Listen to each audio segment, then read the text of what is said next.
Students, welcome to scholar जिला। मैं Tausif sir. आज के वीडियो में हम लोग सीखने वाले हैं स्टॉक इन्वेंट्री कैसे मैनेज की जाती है, इन्वेंट्री कैसे मैनेज की जाती है बाय फीफो मेथड।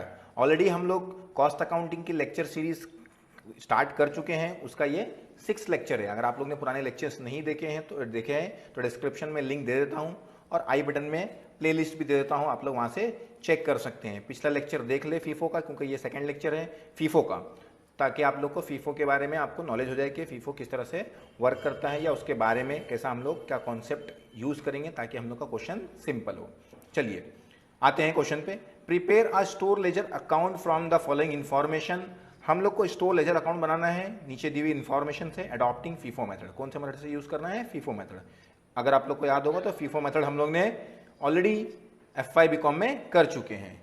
आगे लिखा है इशू ऑफ मटेरियल मार्च 2012 की डेट्स दी हुई हम लोग को, तो हम लोग क्या करेंगे यहां पे मेंशन कर लेंगे मार्च 2012। ठीक है। कॉलम कौन कौन से बनाने पहले आप लोग को बता देता हूं। पहला हम लोग का कॉलम बनेगा हम लोग का डेट्स का कॉलम बनेगा। फिर सेकंड कॉलम बनेगा रिसिप्ट्स मतलब अगर हमारे स्टॉक मतलब हमारे गोडाउन में स्टॉक आएगा, स्टॉक इंक्रीज होगा तो हम लोग कहाँ लिखेंगे? रिसिप्ट में लिखेंगे। अगर गोडाउन से स्टॉक कम होगा जाएगा तो हम लोग कहाँ लिखेंगे? इशू में लिखेंगे। और लास्ट में कौन सा कॉलम है हमारा? बैलेंस का। अब सबके अंदर 3 कॉलम सब कॉलम है, क्वांटिटी, रेट, अमाउंट, वो सब में है। क्लियर है? चलिए, तो हम लोग को दिया हुआ है मार्च 2012 की एंट्रीज 1, 3, 4 मतलब ये डेट्स दी हुई है। एंट्री को हम लोग को ऑर्डरली अरेंज करके दिया हुआ है। कभी कभार क्वेश्चन में क्या होता है, एंट्रीज डेट जो रहती है ऑर्डरली अरेंज नहीं होती है, तो अगर ऑर्डरली नहीं होगी तो हम लोग क्या करना पड़ता है? उसको पहले अरेंज करना पड़ता है। पिछले लेक्चर में भी वो मैंने थोड़ा बहुत आप लोग को बताया था कि कैसा अरेंज करना है। ठीक है, मतलब डेट वाइज अरेंज करना है, जो डेट पहले रहेगी वो पहली एंट्री। तो यहाँ पे तो पहले से अरेंज करके दिया हुआ है। Very good. क्या दिया हुआ है देखो, डेट 1 तारीख को दिया हुआ है ओपनिंग बैलेंस। तो यहाँ पे मैं क्या करता हूँ, नीचे लिखता हूँ 1 मार्च, नहीं लिखूंगा, मैंने एक बार ऊपर पूरा मार्च लिख दिया हूँ, तो मतलब पूरी एंट्री किसकी है? वो मार्च की ही है। ओपनिंग बैलेंस दिया है मतलब हम लोग का पुराना बैलेंस है, ये पहले से हमारे पास इतना बैलेंस है। तो कितना बैलेंस हमारे पास? 500 क्वांटिटी बराबर है। क्वांटिटी यहाँ पे दिया देखो 500 टन्स। ठीक है ना। तो यहाँ पे ब्रैकेट में आप लोग क्या लिख सकते हो? टन्स। क्वांटिटी को जगह पे क्या लिख सकते हो? टन्स लिख सकते हो। क्लियर है? रेट कितना है उसका? 200। और अगर आप लोग मल्टीप्लाई करेंगे तो कितना आएगा? 5 2 10 और कितने जीरो है आप लोग के? 1 2 3 4 ऑलरेडी। तो कितना हो गया आप लोग का? ये 10 लाख। क्लियर है? ये हो जाने के बाद और कोई एंट्री है क्या? ये काई की एंट्री थी हम लोग की? ओपनिंग। तो यहाँ पे ओपनिंग आप लोग मेंशन कर लो कि समझ जाए कि ये पुराना बैलेंस है हम लोग का। क्लियर है? और इसके बाद क्या खींच लो? एक लाइन खींच लो ताकि समझ जाए एग्जामिनर को कि यहाँ पे क्या हो गया, वो डेट फिनिश हो गई है। बराबर है? यहाँ पे एक लाइन ले लीजिए। ये हो गई आपकी एंट्री। फिर उसके बाद हम लोग आएंगे नेक्स्ट पे। नेक्स्ट क्या है? 3 तारीख को। 3 तारीख को क्या है? इशू है। तो यहाँ पे लिख लेते हैं हम लोग फ्री डेट 3 लिखते हैं। इशू है। इशू मतलब क्या होगा हम लोग का? स्टॉक कम होगा। ऑलरेडी इशू यहाँ पे मेंशन है हम लोग का, तो इशू में लिख लेंगे। कितनी क्वांटिटी है? 70। देखो यहाँ पे लिखा हुआ ना कितना क्वांटिटी हम लोग को इशू करना है? 70 क्वांटिटी इशूज करना है। बराबर ना। तो मैंने आप लोग को बताया था जब भी फीफो में आप लोग इशू करोगे, क्या करोगे? इशू करोगे मतलब इशू के कॉलम में लिखोगे, तो डायरेक्टली मत लिखना, पहले चेक कर लेना कि बैलेंस में हमारे पास कितना स्टॉक है। तो हमारे को कितना इशू करना है? हमको कितना इशू करना है? 70। हमारे पास बैलेंस में कितना है? 500। तो 500 में से हम लोग को कितना चाहिए? 70 चाहिए। तो मतलब डायरेक्टली दे सकते हैं, यस। तो लिख दो यहाँ पे 70।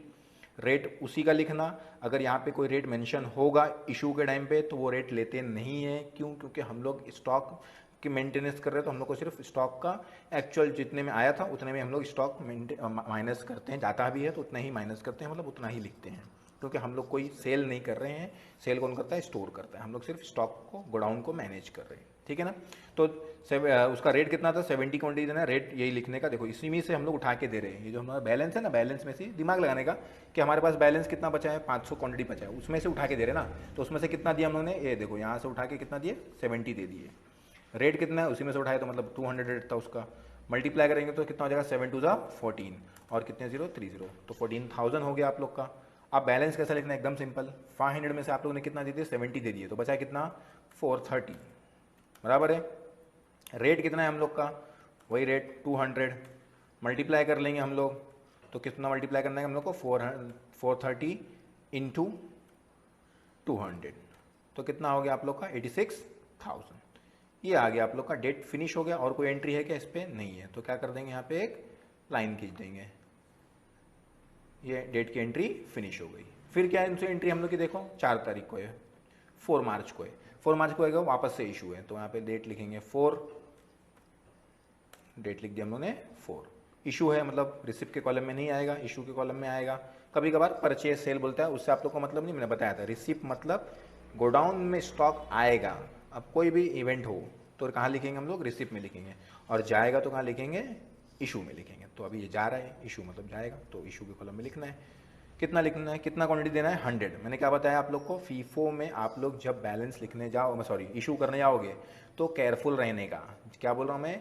फीफो में जब भी आप लोग बैलेंस मतलब इशू करने जाओगे, क्या करने जाओगे? इशू के कॉलम में लिखने जाओगे, तो थोड़ा केयरफुल रखने का, कि ध्यान देने का। मुझे कितना देना है? 100 क्वांटिटी देना है, तो पहले क्या चेक कर लेने का? पुराना बैलेंस। पुराने बैलेंस में 100 है क्या? है, मतलब 430 है, उसमें से कितना चाहिए मुझे? 100 चाहिए।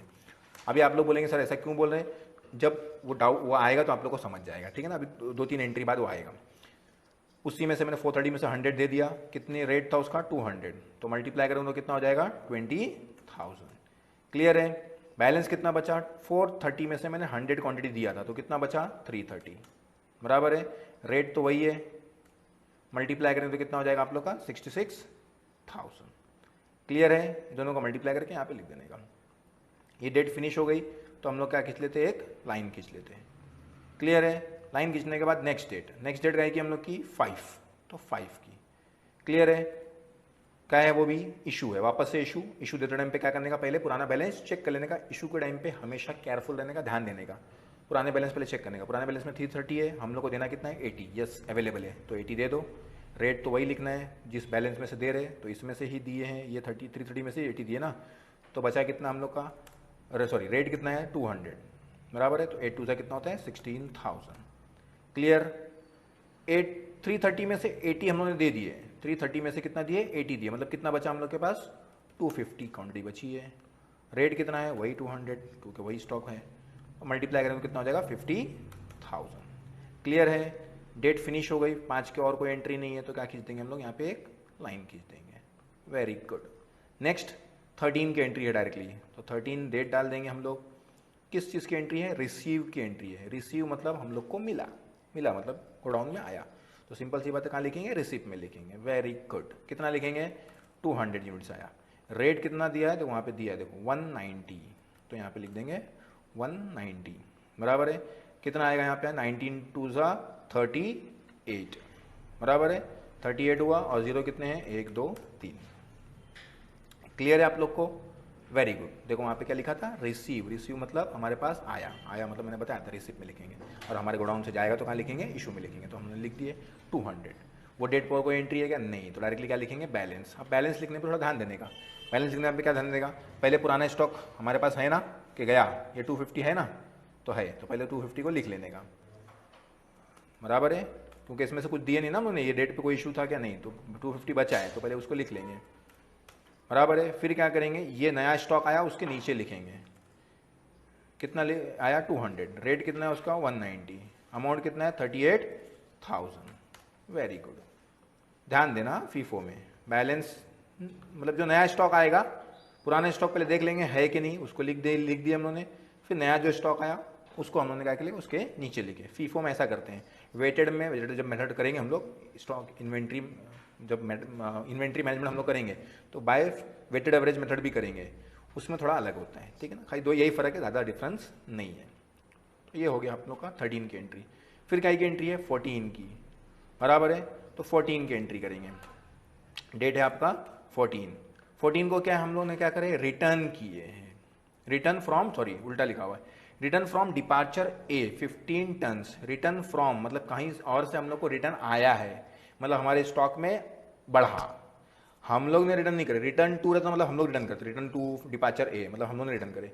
रिटर्न फ्रॉम मतलब कहीं और से हम लोग को रिटर्न आया है, मतलब हम लोग के पास स्टॉक आया, तो कहाँ लिखेंगे? रिसिप्ट में। मैंने बताया था आप लोग को, जब भी स्टॉक आएगा हमारे गोडाउन में बढ़ेगा तो हम लोग कहाँ लिखेंगे? रिसिप्ट में। कम होगा तो कहाँ लिखेंगे? इशू में।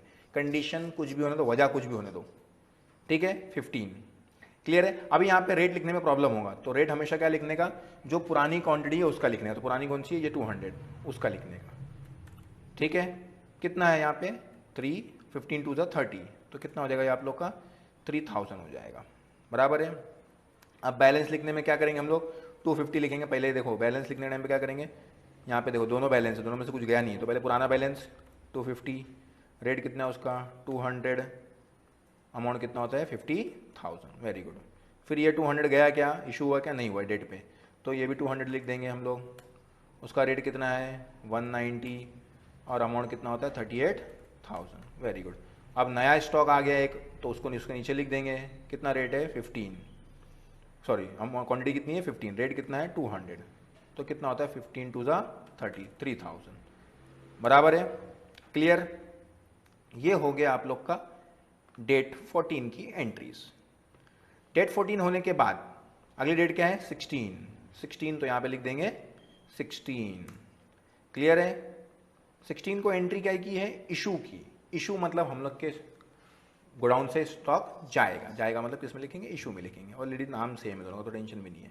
कितना इशू करने का 180, तो मैंने क्या बताया था, इशू में क्वांटिटी लिखने से पहले पुराना स्टॉक चेक करने का। पुराना स्टॉक देखो सब में पुराना कितना है 250 का, दे सकते क्या, यस पूरा दे सकते हैं, तो 180 दे दिया हमने। रेट कितना था उसमें से दिया ना, तो कितना था उसका 200, बराबर। याद रखना फर्स्ट इन फर्स्ट आउट है इसका नाम, FIFO मतलब फर्स्ट इन फर्स्ट आउट, तो जो पहले आया वो पहले गया, मतलब ये सबसे पुराना है ना, तो इस सब में पहले पुराना देने का, ठीक है। रेट उसमें से ही दे रहे पूरा के पूरा, तो 200 मल्टीप्लाई करेंगे तो 18 कितना होता है 36, वेरी गुड। अब ध्यान देने का, ये 250 में से कितना दिया हम लोगों ने 180 दिए, तो कितना बचा 70, रेट कितना था उसका 200, क्लियर है। 7 टू ज़ा 14,000। नेक्स्ट 200 में से क्वांटिटी गई कि हमारे पास, नहीं, वो उसमें से थोड़े हम लोगों ने कोई इशू करे, किस में से इशू करे थे 250 में से कर दिया ना, तो हमने लिख दिया उसमें से, इसमें से ये माइनस करके 70 लिख दिया। ये 200 में से कुछ गया क्या, नहीं, उसका रेट कितना है 190, देखो ना ऊपर लिखा हुआ है, बराबर है। मल्टीप्लाई करेंगे तो ऑलरेडी ऊपर मालूम है हम लोग को 38 आ जाएगा मल्टीप्लाई। ये 15 गया है क्या, नहीं, ये 15 भी है हमारे पास, बैलेंस खाली चेक करते रहने का। कितना रेट है 200, खुद को गोडाउन समझ लेने, गोडाउन का मैनेजर समझ लेने का बस, बराबर है। डेट फिनिश हो गई, ये डेट पे और कोई एंट्री नहीं है, तो हम लोग क्या करते हैं एक लाइन खींच देते हैं, क्लियर। ये हो गया हम लोग का 16 की एंट्री। 16 के बाद एंट्री कितनी है, कौन सी डेट की है 20 की, तो 20 लिखेंगे। ये आ गया 20 को क्या है रिसीव्ड फ्रॉम सप्लायर, रिसीव मतलब हमारे पास आया, तो किधर लिखेंगे रिसिप्ट में लिखेंगे। कितना आया है 240 क्वांटिटीज, 240 है ना, यस 240 टन आया। रेट कितना है उसका 195, तो यहाँ पे वैल्यू निकाल लेंगे 240 इंटू 195, तो कितना होता है हम लोग का 46,800। वो डेट पे 16 की डेट पे कोई इशू है क्या, सॉरी 16 20 पे आ गए हम लोग, 20 पे कोई इशू है क्या, नहीं है, खाली रिसीव था ना, तो डायरेक्टली बैलेंस लिखेंगे। आप ध्यान देना बैलेंस लिखने टाइम पे, ये 70 में से कुछ दिए क्या हम लोगों ने आज, नहीं दिए। ये 200 में से कुछ दिए क्या, नहीं। ये 15 में से कुछ दिए क्या, नहीं। तो मतलब पूरा की पूरा बैलेंस बचा है, तो पूरा एज इट इज लिख लेने का। 70, रेट था 200 और अमाउंट कितना है उसका 14,000, ये भी बचा है। पुराना स्टॉक 200 वो भी बचा है, वो भी लिख लेते हैं हम लोग। उसका रेट था 190 और अमाउंट होता है 38,000। फिर ये 15 भी बचा हुआ है, इसको भी नहीं दिया हम लोगों ने, तो 15 सॉरी रेट है उसका 200 और मल्टीप्लाई करने में कितना हो जाएगा 3000। अब नया स्टॉक आ गया है कितने का 240 का, वो उसको नीचे लिख देंगे क्योंकि वो सबसे लास्ट में है, बराबर ना, अभी आया है लेटेस्ट। रेट कितना है 195, मल्टीप्लाई कर कितना हो गया 46,800, बराबर है। आगे बढ़ते हैं, ये डेट फिनिश हो गई, तो यहाँ पे क्या खींच देंगे एक हम लोग लाइन खींच देंगे, तो हम लोग खींच देते हैं यहाँ पे एक लाइन, वेरी गुड, क्लियर। चलो आगे बढ़ते हैं, ये हो गया डेट 20 के बाद क्या है 24 पे एंट्री करते हैं हम लोग, ये लिख दिया मैंने 24 पे क्या है इशू है, तो इशू के कॉलम में आते हैं क्योंकि ये इशू का कॉलम है ना हम लोग का, तो यहाँ पे लिख दिया मैंने इशू, क्लियर है। कितनी क्वांटिटी इशू करने का 300। अब आप लोग को समझेगा कि मैं क्यों बोल रहा था कि इशू के टाइम पे फीफो में ध्यान देने का। अगर किसी ने गलती से यहाँ पे 300 लिख दिया और रेट लिख दिया 200 तो रॉन्ग हो जाएगा, क्यों, क्योंकि हमारे पास 300 क्वांटिटी देना है और पुराने स्टॉक में, सब में पुराने स्टॉक में 300 है ही नहीं, तो इसलिए इशू के टाइम पे फीफो में ध्यान देने का, ठीक है ना, डायरेक्टली नहीं लिखने का, पहले पुराना स्टॉक चेक करने का। तो मुझे इशू कितना करना है, देखो यहाँ पे लिखा हुआ 24 को इशू कितना करना है 300, बराबर है। तो मेरे पास पुराना स्टॉक कितना है 70, तो पहले क्या करूंगा मैं पुराना स्टॉक खत्म करूंगा, तो मैंने कितना दे दिया 70 दे दिया। कितना रेट है उसका 200, कितना होता है 14,000। क्लियर है? पुराने स्टॉक में से कितना दिया? 70 दिया। इसमें से कितना दूंगा? अभी मुझे और 70 ही दिया है मैंने। कितना देना कितना था मुझे? 300। देखो यहाँ पे ध्यान दो। हाँ, मुझे देना कितना है? 300, बराबर ना? मुझे 300 देना है, ये देखो यहाँ पे लिखा हुआ है। लेकिन मैंने अभी तक दिया है कितना? सिर्फ उसको 70, क्योंकि पुराने स्टॉक में 70 था। तो अभी और कितना देना बाकी है? 300 में से 70 दिया, मतलब 230 बाकी है। तो 230 देना है, तो इसमें से पहले दूंगा। ये कितना है? 200 ले लिया इससे। कितना रेट है उसका? 190। अमाउंट कितना होता है? 38,000, बराबर है? 38,000। ये हो गया आप लोग का 270। लेकिन अभी आप लोग को देना कितना है? 300, मतलब और 30 चाहिए। तो और 30 इसमें से ले सकते हैं क्या? नहीं, इसमें सिर्फ कितना है? 15। तो इसमें से 15 लिया मैंने। रेट कितना है? 200। अमाउंट कितना होता है? 3000, बराबर है? अभी और कम पड़ रहा है, क्योंकि अभी ये सब मिला के कितना हुआ? 285। तो किस में से लूँगा? इसमें से लूँगा। तो इसमें से कितना लूँगा मैं? 15 लूँगा। रेट कितना है उसका? 195। मल्टीप्लाई करेंगे तो कितना आएगा? देखो, 15 इंटू 195, बराबर है 2925। क्लियर है? ये हो गया आप लोग का ये डेट की एंट्री। अब आपको क्या लिखना है? बैलेंस लिखना है। देखिए कितना, अगर आप लोग डायरेक्टली लिखे होते इशू में तो क्या होता? आप लोग का रॉन्ग हो जाता। इसलिए आप लोग को ध्यान देना है, जब भी हम लोग फीफो में इशू करेंगे तो पुराना स्टॉक चेक करके इशू करेंगे। हम लोग को ये एंट्री में 300 टन्स इशू करना था, तो हम लोगों ने चेक करे पुराना बैलेंस पहले। पुराना बैलेंस देखो यहाँ पे इशू करना था 300, लेकिन पहला बैलेंस में कितना है? सिर्फ 70 है। तो पहले 70 दिया, मतलब 300 में से 70 दे दिया, तो बचा कितना है? अभी 230 और देना है। इसमें से पूरा हो जा पाएगा क्या? नहीं हो पाएगा। तो पूरा दे उठा के दे देता हूँ मैं। फिर भी कम पड़ेगा। कितना कम पड़ेगा? 30 और कम पड़ेगा। तो इसमें से 15 दिया, और कम पड़ रहा है तो 15 इसमें से दिया। डायरेक्टली उठा के इसमें से नहीं दे सकता हूँ, बीच में से कैसा भी लाइन से ही देना पड़ेगा।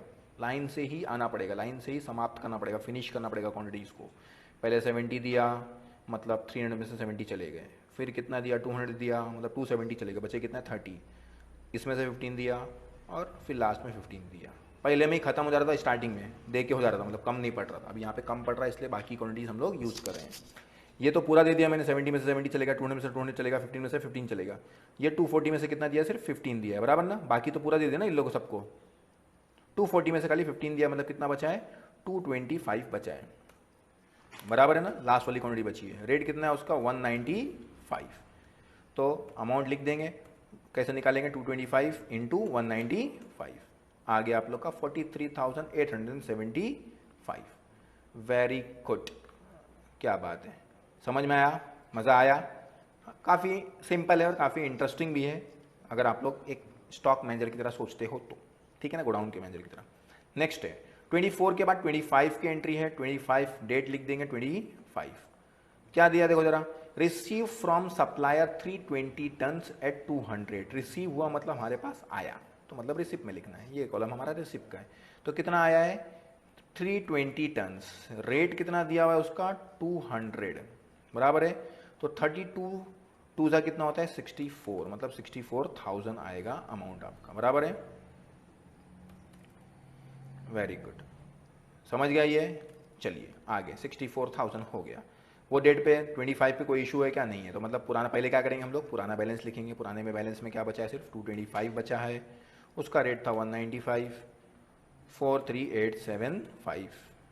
अब इसमें नया स्टॉक आया है। नया स्टॉक कितना आया? 320 हमारे गोडाउन में, तो वो लिख देंगे हम लोग बैलेंस में। 320, 200 और 6,400, सॉरी 64,000। डेट फिनिश हो गई और कोई एंट्री नहीं है, तो क्या खींच देंगे हम लोग? एक लाइन खींच देंगे। ये हो गई आपकी लाइन। क्लियर है? उसके बाद आते हैं नेक्स्ट एंट्री पे। नेक्स्ट एंट्री है 26 की एंट्री है, बराबर है? तो 26 लिख देंगे। लिख दिया मैंने 26। इशू करना है, मतलब कौन से कॉलम में आएगा? इशू के कॉलम में, बराबर ना? इधर थोड़ा मिस्टेक हो गई है शायद, ये 225 है, बराबर। इशू करना है कितना? 115, 115। तो पहले क्या करें? मैंने बताया था आप लोग को, चेक करने का पुराने बैलेंस में है कि नहीं है। पुराना बैलेंस कितना है? 225। इसमें से कितना देने का? सिर्फ 1115, मतलब पूरा दे सकते हैं। रेट कितना है? 195। तो 115 इंटू 195, तो कितना होता है यहाँ पे? 2925। क्लियर है? शायद कुछ मिस्टेक है, 115 होना चाहिए था। चलिए, ये होगा 22,500। आप ध्यान देना, 225 में से हम लोग को कितना देना, 115 दे दिए, तो 225 में से 115 का कर लेंगे, माइनस कर लेंगे, क्योंकि इसमें से ही हम लोग ने क्वांटिटी उठा के दिए हैं, बराबर ना। कम पड़ती तो फिर दूसरे को भी यूज़ करते, लेकिन कम नहीं पड़ी, पूरा के पूरा यूज़ कर लिया हमने, मतलब उसमें से यूज़ कर लिए। तो 225 में से 115 दिया, मतलब कितना बचा, 110 क्वांटिटी बची। रेट कितना है उसका, 195। रेट ऊपर से ही लेना है क्योंकि वही स्टॉक लिख रहे हैं ना, इसका ही बैलेंस लिख रहे हैं हम लोग। मल्टीप्लाई कर लेंगे यहाँ पे हम लोग, 110 मल्टीप्लाई बाय 195, क्लियर है, ये हो गया इसका। अब ये स्टॉक बचा है क्या, देखो 225 में से कितना दिया था उन्होंने, 115 दिए थे, तो पूरा माइनस हो गया, मतलब माइनस हो गया तो कितना बचा, 110। ये 320 वैसे का वैसे ही बचा है आप लोग का, तो यहाँ पे लिख देंगे 320। रेट कितना है उसका, 200, कितना होता है, 64,000। क्लियर हो गया, ये एकदम सिंपल सी एंट्री। वापस रिपीट कर दूं, कर देता हूँ, चलो देखो यहाँ पे क्या था, हम लोग के पास ये बैलेंस था, हम लोगों को तो 115 देना था, तो इसमें से पूरा दे सकते थे, दे दिए, रेट उसी का लिख दिए, मल्टीप्लाई करके यहाँ पे आ गया।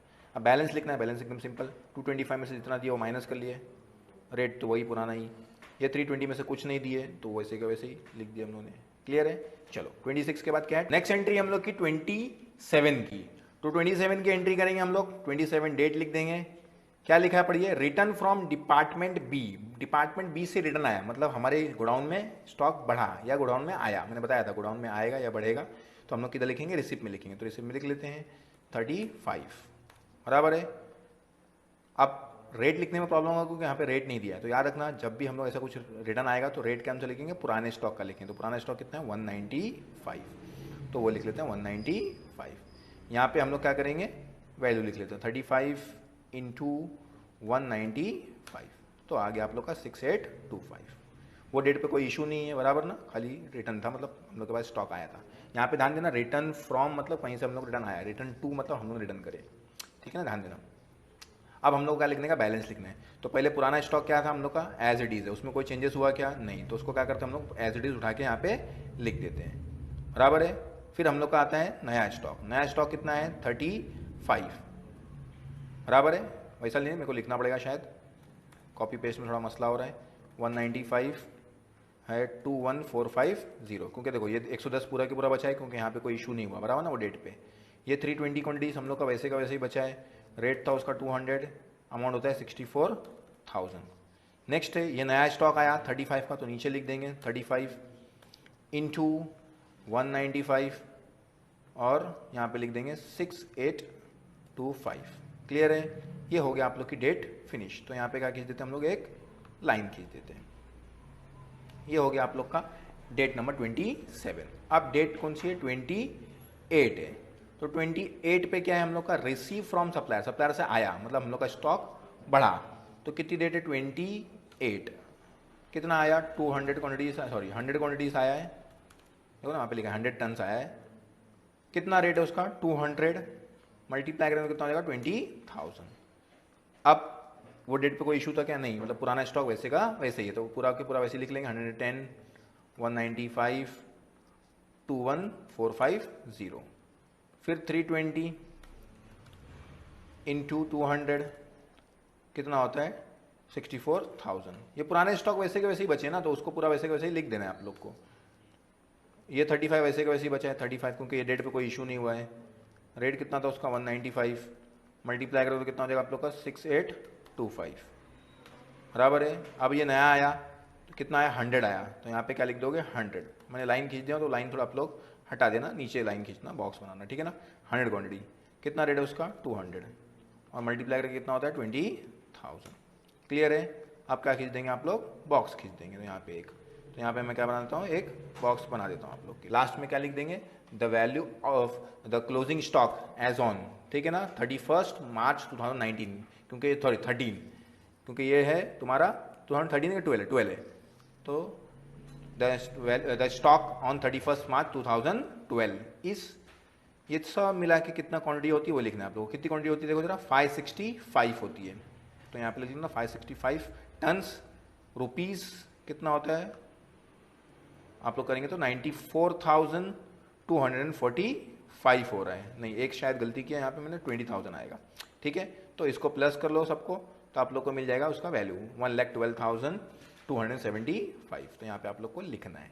ठीक है, ये हो गया आप लोग का फीफो का क्वेश्चन नंबर 2 या सेकंड लेक्चर। अब हम लोग आएंगे नेक्स्ट लेक्चर पे। अगले लेक्चर में हम लोग बनाएंगे inventory system, inventory management by weighted average, weighted average से सीखेंगे और फिर अगले टॉपिक पे जाएंगे। तो ऐसे लेक्चर्स आते रहेंगे, तो आप लोग चैनल पे बने रहें। चैनल को सब्सक्राइब नहीं किए तो चैनल को क्या कर ले, सब्सक्राइब कर ले। Thank you very much video देखने के लिए।